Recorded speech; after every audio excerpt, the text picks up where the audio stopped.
자, 오늘 제목 보도록 하겠습니다. 크게 읽어보겠습니다. 아멘, 아멘, 아멘. 오늘 말씀 1절을 다 같이 읽어보겠습니다. 프로젝트 보죠.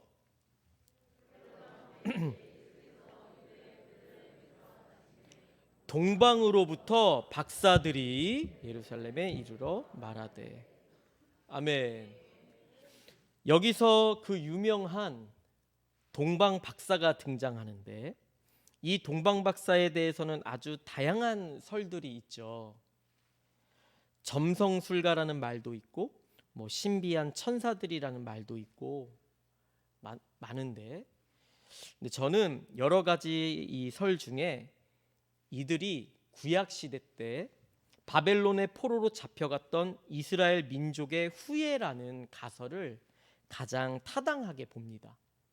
근데 이 여러 가설들은 말 그대로 가설이에요. 그러니까 뭘로 삼든지 상관없어요. 그러니까 편하게 이렇게 들으시면 됩니다. 잠시 지도를 볼까요?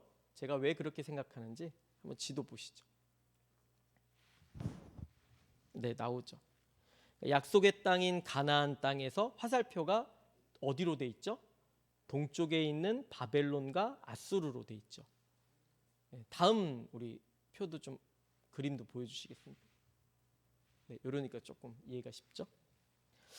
계속 보여주시고, 구약의 마지막 시기에 이스라엘은 남유다와 북이스라엘로 갈라지고 각각 동쪽에 있는 바벨론과 아수르의 포로로 잡혀갑니다. 그리고 에스라, 느헤미야, 에스더 시대 때 이들이 다시 이스라엘로 귀환을 하는데, 이때 귀환하지 않고 남아있는 자들, 저 동쪽 바벨론과 아수르에 그대로 남아서 정착한 자들이 있습니다. 이들은 이스라엘로 귀환은 하지 않았지만 여전히 신앙을 갖고 있었기 때문에 대대손손 하나님의 말씀을 믿고 구원의 약속이 성취될 것을 기다리고 있었어요. 그런데 워낙에 시간이 많이 흘렀기 때문에, 그러니까 구약의 마지막 성경인 말라기가 기록된 후 400년이나 지나서 신약이 시작된 것이니까 적어도 400년이라는 시간이 흘렀기 때문에 이방 나라에서 하나님의 약속을 붙잡고 지금까지 기다렸던 사람들은 정말 극소수에 불과했을 것입니다. 400년이면 한 시대 30년으로 잡는데 10시대를 넘어서는 거죠. 또 혈육으로는 이방인의 피가 더 많이 섞여서 절대로 이스라엘 사람이라고 불리울 수 없는 자들이 되었겠죠. 그래서 그냥 어느 이방 나라를 뜻하는 동쪽의 박사들이라고 불리게 된 거예요. 이 박사들이라고 번역된 단어가 원래는 이제 점성술가, 이렇게 마술사 이렇게 번역됐는데, 그냥 이렇게 뭔가 좀 이렇게 신비한 사람들 이렇게 뜻한 거예요. 아무튼 이들은 하늘에서 이상한 징조를 보고, 드디어 하나님께서 그렇게 구약 성경 내내 약속하셨던 메시아를 보내주시는구나 라고 깨닫고 이스라엘로 온 것입니다. 이때 이들이 붙잡고 의지했던 말씀은 아마도 이사야서 7장이었을 것입니다. 이 이사야서 7장 되게 유명한 구절이죠. 한번 읽어볼까요? 7장 11절하고 14절 읽어보겠습니다. 하나님 여호와께 한 징조를 구하되 깊은 데에서든지 높은 데에서든지 구하라 하시니, 14절, 그러므로 주께서 친히 징조를 너희에게 주실 것이라. 보라, 처녀가 잉태하여 아들을 낳을 것이요 그의 이름을 임마누엘이라 하리라. 아멘. 이게 이사야서 7장에 기록되어 있는 말씀이에요. 동방의 박사라 불리는 이 사람들은 높은 데서, 그러니까 하늘에서 유례 없이 큰 별이 뜨는 너무나도 놀라운 징조가 보이자 이것이 바로 하나님께서 우리를 위하여 메시아를 보내주시겠다는 약속이 성취되는 것임을 확신하고 그를 경배하기 위해 이스라엘로 온 거예요.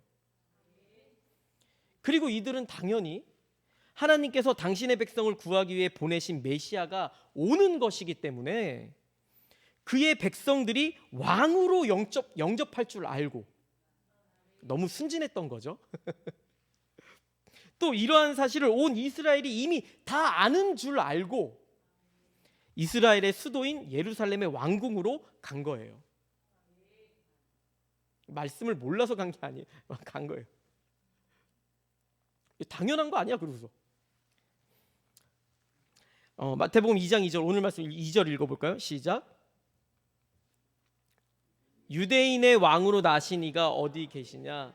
우리가 동방에서 그의 별을 보고 그에게 경배하러 왔노라 하니. 아멘. 너무 순진했죠. 여기서 아주 중요한 단어가 하나 나옵니다. 바로 경배.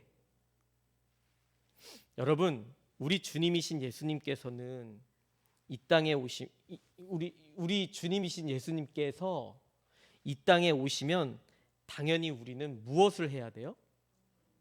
우리의 주님이시잖아요. 생명의 주인, 이 세상 창조자시잖아요. 경배해야죠. 예수님께서는 이 땅에 하나님의 사명을, 그러니까 우리를 구원하시려는, 죄값을 짊어지시려는 그런 사명을 감당하러 오셨지만 동시에 당연히 우리의 경배를 받으러 오신 거예요. 오직 예수님만이 우리의 경배를 받으시기에 합당한 분이시죠. 아멘. 그런데 정작 이스라엘 사람들은 이걸 몰랐어요. 그리고 관심도 없었어요. 그러니까 관심 없었다는 게 맞는 얘기겠죠. 그냥 무관심. 그래서 동방에서 온 박사들의 얘기를 듣고 그냥 너무 놀라서 큰 소동이 일어난 거예요. 너무 놀란 거예요. 뭔 얘기냐 이게. 3절 읽어볼까요? 헤롯 왕과 온 예루살렘이 듣고 소동한지라. 아멘. 뭐 기뻐하고 감사하고 같이 경배하고 그게 아니라 그냥 놀란 거예요. 난리가 난 거예요. 그냥. 이것을 요한복음에서는 이렇게 설명하고 있죠. 요한복음 1장 10절부터 읽어볼까요? 그가 세상에 계셨으며 세상은 그로 말미암아 지은 바 되었으니 세상이 그를 알지 못하였고 자기 땅에 오매 자기 백성이 영접하지 아니하였으나 영접하는 자 곧 그 이름을 믿는 자들에게는 하나님의 자녀가 되는 권세를 주셨으니. 아멘. 당연히 영접하고 경배하고 이게 당연한 순리인데 이르지 않았던 거예요. 소동이 일어난 거죠. 이걸 요한복음에 이렇게 정확하게 또 표현을 했고, 여러분, 성경은 이 세상 사람들을 두 부류로 나눠요. 바로 이 세상의 주인이신 예수님을 경배하는 자와 그렇지 않은 자로 나눕니다. 이것을 신자와 불신자, 그러니까 믿음 있는 자와 아닌 자, 그리고 구원받은 자와 그렇지 못한 자, 예수님을 영접한 자와 그렇지 않은 자 등등 다양한 방식으로 성경은 표현하는데, 아무튼 중요한 것은 두 분류로 나눠진다는 거예요. 여러분 명심하세요. 어중간은 없어요.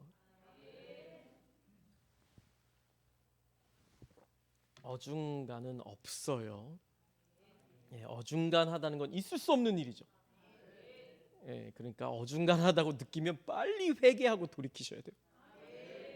내가 좀 어중간한, 그러면 죄송한데 거룩하신 하나님, 죄가 1점도 함께 할 수 없는 하나님, 우리의 죄를 사하시기 위해서 완벽한 예수님이 완벽하게 죄값을 치러주신, 그것을 온전히 믿어서 온전히 의롭게 된 자만이 구원받는 거예요.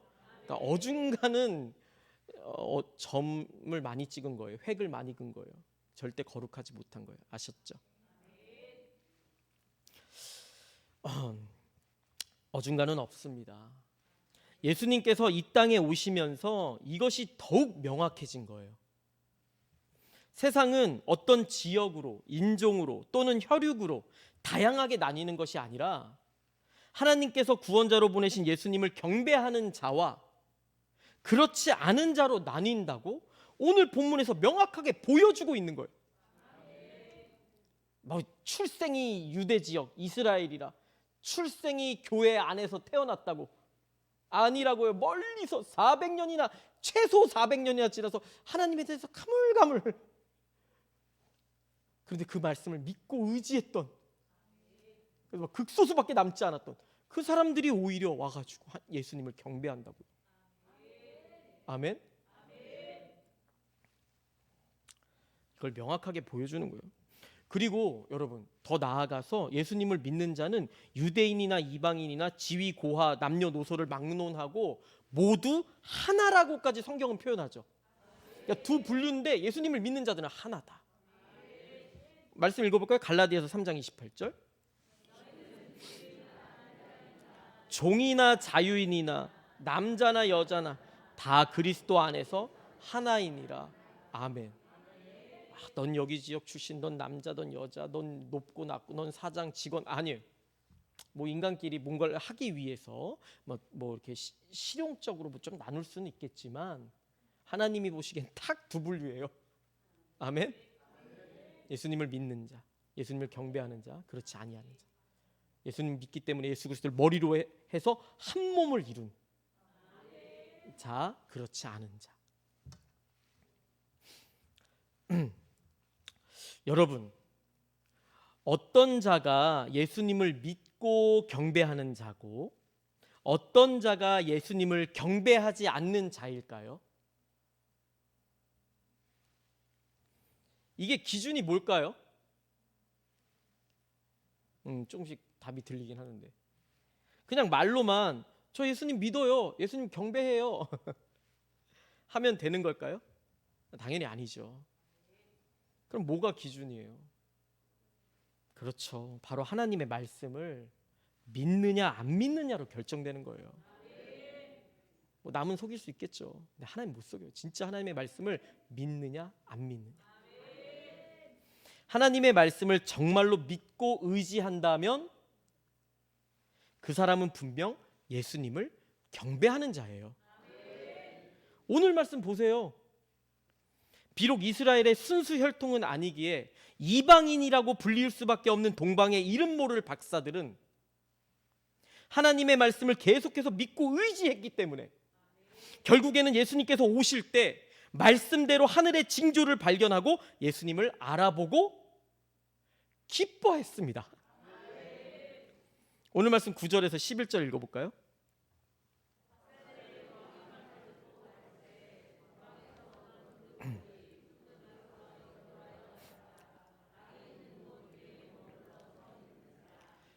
그들이 별을 보고 매우 크게 기뻐하더라. 집에 들어가 아기와 그의 어머니 마리아가 함께 있는 것을 보고 엎드려 아기께 경배하고 보배합을 열어 황금과 유향과 모략을 예물로 드리니라. 아멘. 그런데 정작 하나님의 말씀을 온전히 믿고 의지해야 했던 이스라엘 왕국에서는 그러지 못했어요. 그 당시 이스라엘을 대표하던 헤롯 왕은 하나님의 말씀에는 관심도 없었습니다. 이스라엘을 대표하는 왕이. 그래서 동방 박사들의 이야기를 듣고 놀라서 헤롯 왕이 놀라서 대제사장과 서기관들에게 물었죠. 이스라엘의 왕이라면 이렇게 묻지 않고도 이렇게 중요한 말씀은 당연히 알고 있어야 되는 거예요. 이스라엘을 구원하러 올 자가 오신다는 말씀인데 아무것도 몰랐고 관심조차도 없었고, 그러니까 믿지 않았다는 얘기예요. 하나님의 약속의 말씀을 믿지 않았다는 얘기예요. 오늘 말씀 읽어볼까요? 3절에서 4절 읽어보죠.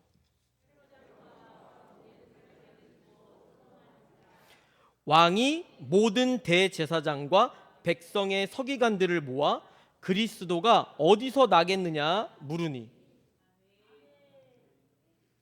그리고 헤롯 왕이 이렇게 물은 것은 자신이 이스라엘의 왕으로서 하나님의 말씀에 관심이 없었다는 사실을 회개하고 예수님을 찾아가 경배하려고 한 것이 아니라 자신의 왕위를 빼앗길 것을 염려하여 아기 예수를 죽이기 위한 음모로 이렇게 얘기한 거예요. 아이고 내가 아이고 몰랐구나. 야, 내가 이스라엘 왕인데 예수님이 오신다는 그 징조를 아이고 몰라봤구나. 막 회개하고 그게 아니라 어이구 내 왕위를 뺏어가 이거 죽여야겠구나. 말씀을 악용하는 거죠. 그래서 어디서 나느냐? 말씀에 어디서 그리스도가 나겠느냐? 그러니까 대제사장과 서기관들 베들레헴 막 이렇게 얘기하죠. 그 베들레헴이 이제 사람을 죽이는 장소가 돼버려요. 말씀 읽어볼까요? 7절에서 16절까지입니다.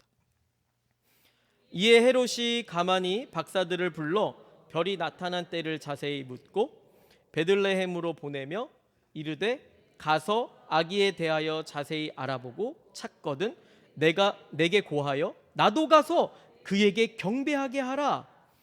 12절 그들은 꿈에 헤롯에게로 돌아가지 말라 지시하심을 받아 다른 길로 고국에 돌아가니라. 16절 이에 헤롯이 박사들에게 속은 줄 알고 심히 노하여 사람을 보내어 베들레헴과 그 모든 지경 안에 있는 산의 아이를 박사들에게 자세히 알아본 그때를 기준하여 2살부터 그 아래로 다 죽이니.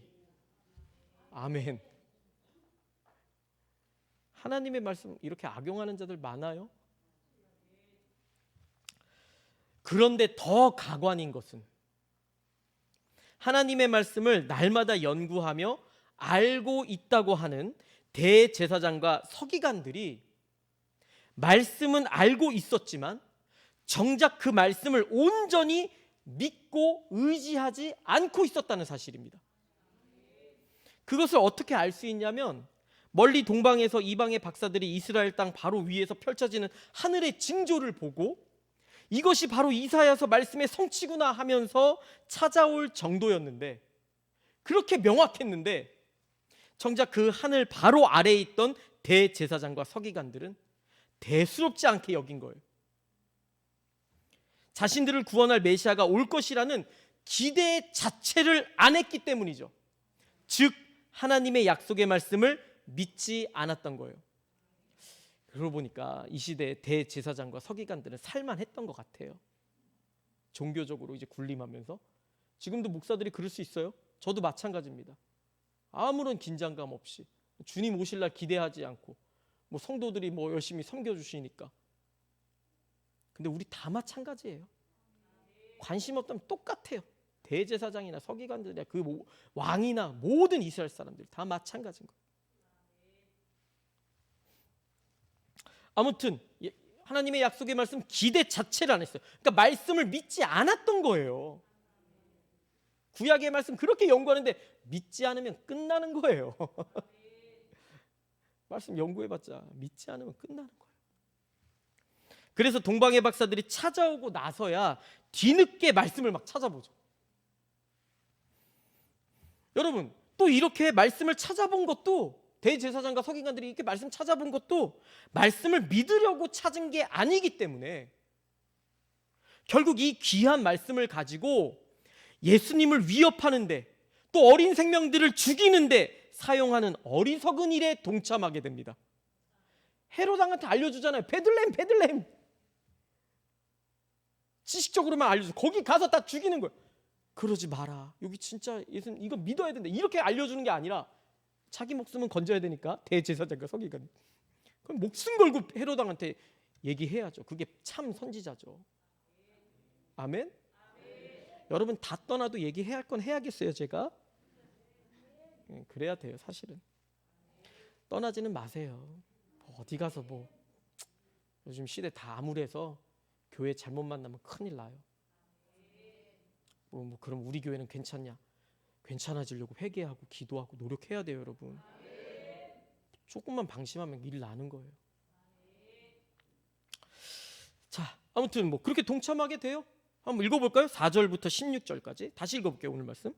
왕이 모든 대제사장과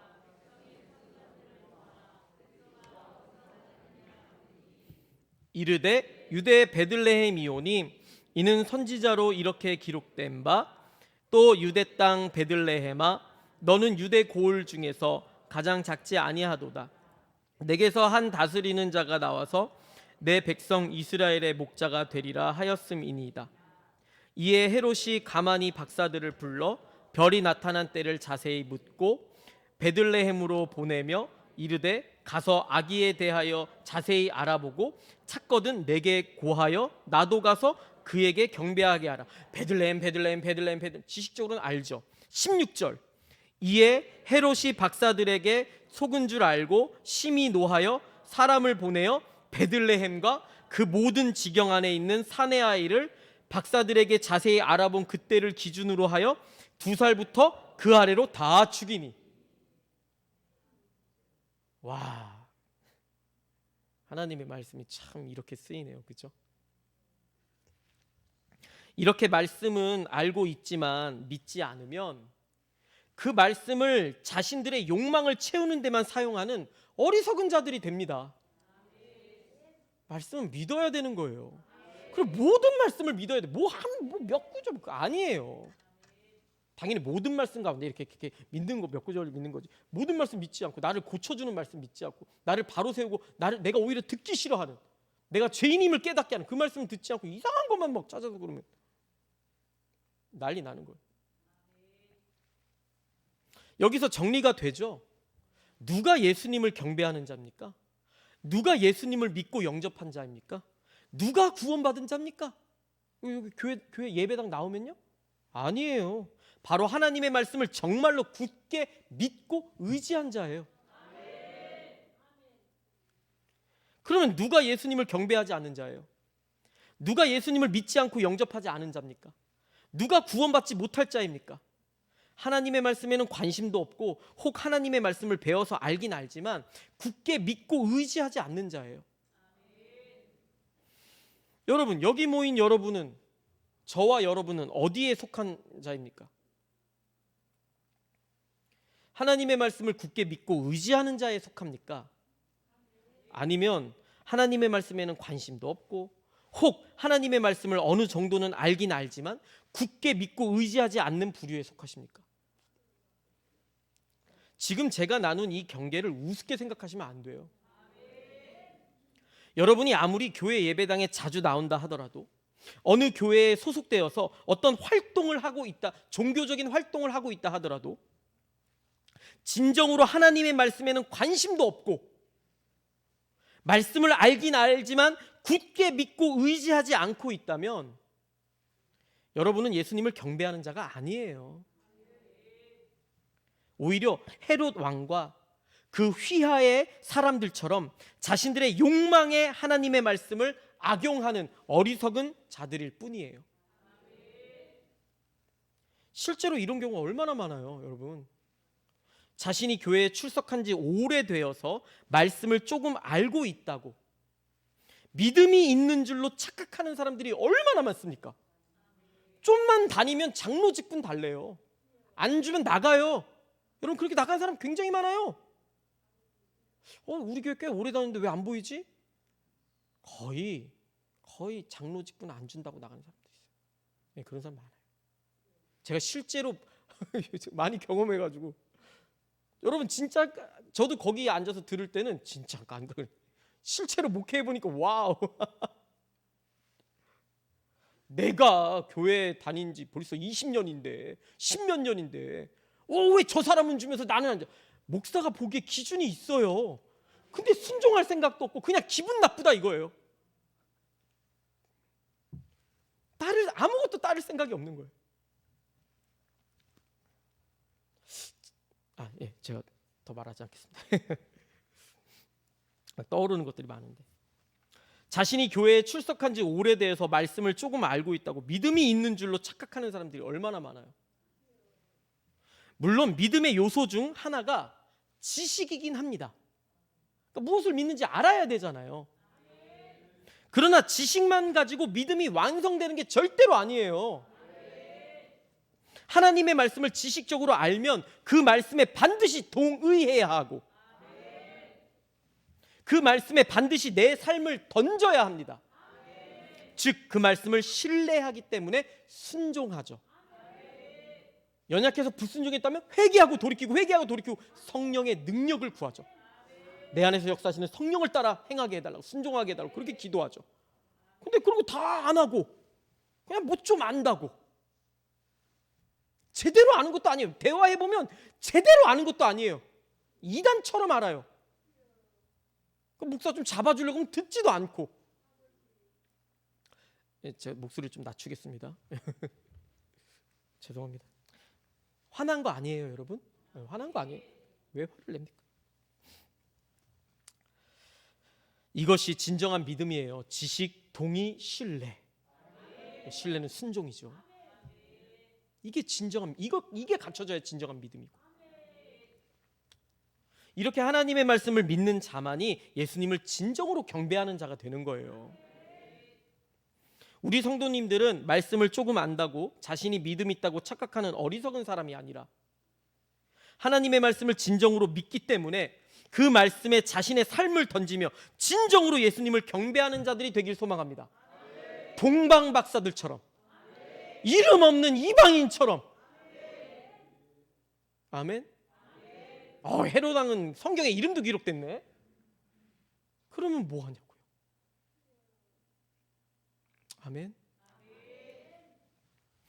여기서 제가 매우 중요한 사실을 하나 알려드리겠습니다. 예수님을 정말로 경배하는 자에게는, 즉 예수님을 정말로 믿는 자에게는 한 가지 명백한 모습이 나타납니다. 일종의 믿는 사람의 증표라고 해야죠. 여러 가지 증표 중에 하나예요. 그게 뭘까요? 그렇죠. 미세스 차. 온라인 성경 공부 들으세요. 아무리 바빠도 그 시간에 문 닫고 들으셔야 돼요. 미세스 차 요즘 제 주요 목록에 올라와 있어요. 핸드폰이 안 돼요. 오케이, 알겠습니다. 그럴 때는 안 되는 분들 몇 명 계세요. 그럴 때는 교회 와서 우리 최영희 전사님 같이 듣고 막 이렇게 하시거든요. 방법이 있습니다. 네, 여기까지. 기쁨이에요. 기쁨. 아멘. 네, 우리가 알고 있다면 정말 그렇게 믿고 삶을 던져야 돼요. 오늘 말씀에서 구약의 약속대로 이루어진 하늘의 징조를 보고 동방 박사들은 매우 기뻐했습니다. 그 이유가 뭐예요? 자신들이 믿고 의지한 말씀대로 이 세상의 구세주가 나셨기 때문이에요. 이사야서 7장 11절부터 또 쭉 읽어보죠.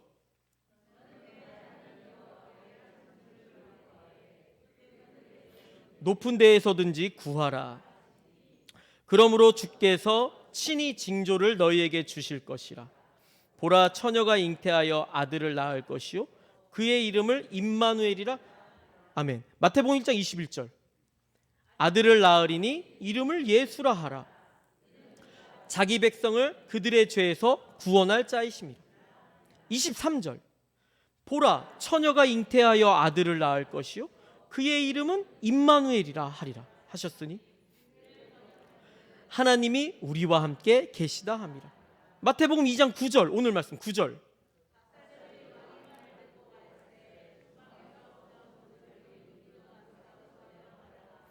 아기 있는 곳 위에 머물러 서 있는지라. 10절. 그들이 별을 보고 매우 크게 기뻐하고 기뻐하더라. 11절. 집에 들어가 아기와 그의 어머니 마리아가 함께 있는 것을 보고 엎드려 아기께 경배하고 보배합을 열어 황금과 유향과 모략을 예물로 드리니라. 아멘. 아멘. 말씀이 이렇게 탁탁탁탁 이루어지는구나. 기뻐하고 크게 기뻐하죠. 아멘. 다시 한번 말씀드릴게요. 구약의 약속대로 이루어진 하늘의 징조를 보고 박사들은 매우 기뻐했습니다. 그 이유가 말 그대로 자신들이 믿고 의지한 말씀대로 이 세상에 구세주가 나셨기 때문이에요. 믿음의 사람들이 이렇게 기뻐하는 것은 지금도 마찬가지예요. 예수님은 구약을 성취하셨듯이 반드시 신약도 안 성취될 것 같은데 그런 믿음이 없는, 믿지 아니하는 자인 거예요. 예수님은 구약을 성취하셨듯이 반드시 신약도 성취하실 것이기 때문에 신약의 말씀 믿는 자들은 기뻐하고 기뻐할 수밖에 없는 거예요. 신약이 뭐예요? 부활 승천하신 우리 주 예수 그리스도께서 다시 오셔서 죄악으로 물든 세상을 심판하시고 예수님을 믿어 죄사함을 받아 의롭게 된 자들에게 새롭게 창조하실 세상을 주시고 영원한 참된 생명, 참된 삶을 허락하신다는 거잖아요. 요한복음 12장 31절.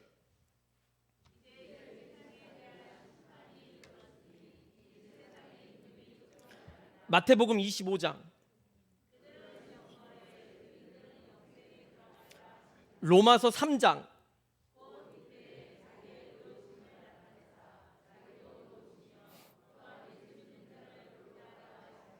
베드로후서 3장.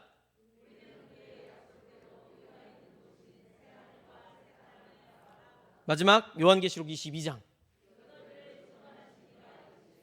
내가 진실로 속히 오리라 하시거늘 아멘. 주 예수여 오시옵소서. 아멘. 참고로 여기 속히 오신다 그러니까 올라가신 지 2000년이나 지났는데 베드로 후서에서 얘기하죠. 주께는 하루가 1000년 같고 1000년이 하루 같다. 주님께는 이틀밖에 안 지난 거예요. 아멘. 네. 우리는 이것을 믿고 의지하는 자들이에요. 그러니 기뻐할 수밖에 없죠. 이 세상 이 세상 언제 끝날지 모르겠고 주님 언제 오실지 모르니까 우리의 생명이 언제 닿을지 모르겠고 그런 거 상관없는 거예요. 그러니 기뻐할 수밖에 없죠.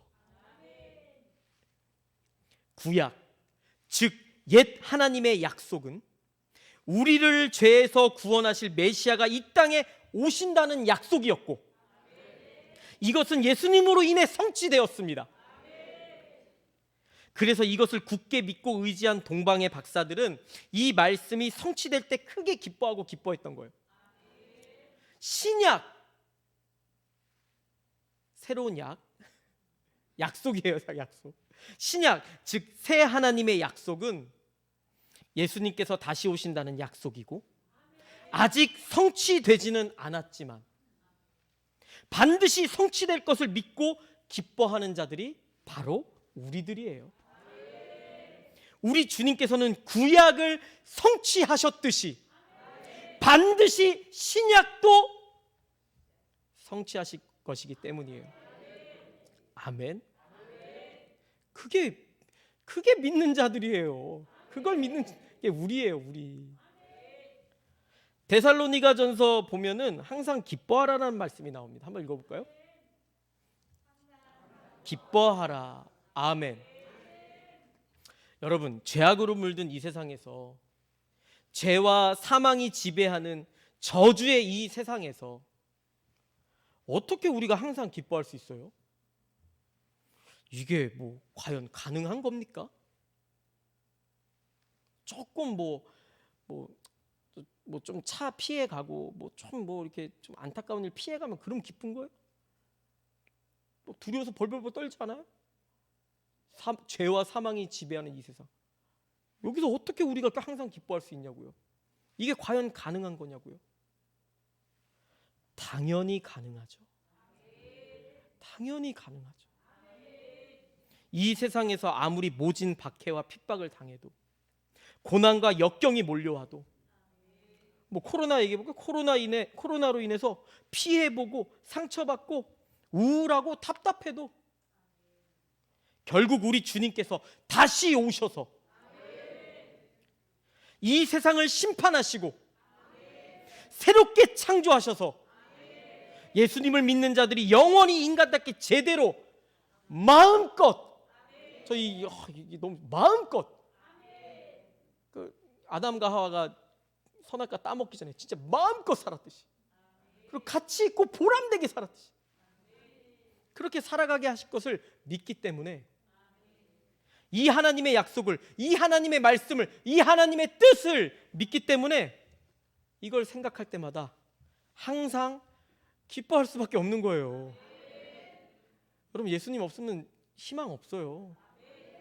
도대체 세상 사람들은 뭘 의지하고 사는지 모르겠는데 우리는 이래요. 그래서 항상 기뻐할 수 있는 거예요. 이렇게 하나님 말씀을 믿는 자들은 당연히 항상 기뻐할 수밖에 없습니다. 그러나 하나님의 말씀을 믿지 않는 자들은 절대로 항상 기뻐할 수밖에 없고 기뻐할 수 없고 기뻐하더라도 이상한 걸로 기뻐하죠. 영원하지 못한 것들로. 그래서 믿음의 증표가 기쁨인 거예요. 믿음의 증표 중 하나가 기쁨이에요. 기쁨. 이제 오늘 말씀의 결론을 맺겠습니다. 하나님의 말씀을 진정으로 믿고 의지하는 진정한 하나님의 백성들은 잘 들으십시오. 귀 있는 자는 성령이, 제가 성령 아니에요?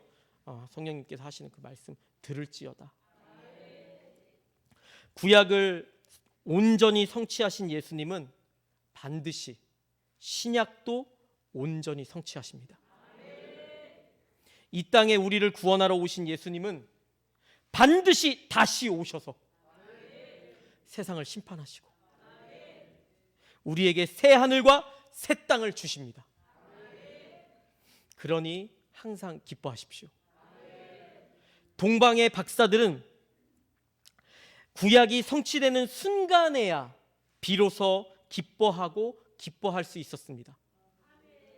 그러나 구약이 성취된 것을 이미 확실히 알고 있는 우리들은, 우리 신약의 백성들이라고 그러거든요. 우리들은 구약을 성취하신 우리 주님께서 반드시 신약을 성취하실 것을 확실히 알고 믿기 때문에 항상 기뻐할 수 있는 거예요. 동방박사들이야 뭐 성취된 게 없었잖아요. 그 전까지. 비로소 성취돼서야 크게 기뻐할 수 있었지만 우리는 구약을 확실히 성취하신 예수님께서 신약을 그렇게 확실히 온전히 성취하실 것을 알고 믿기 때문에 항상 기뻐할 수 있게 되는 것입니다. 아멘.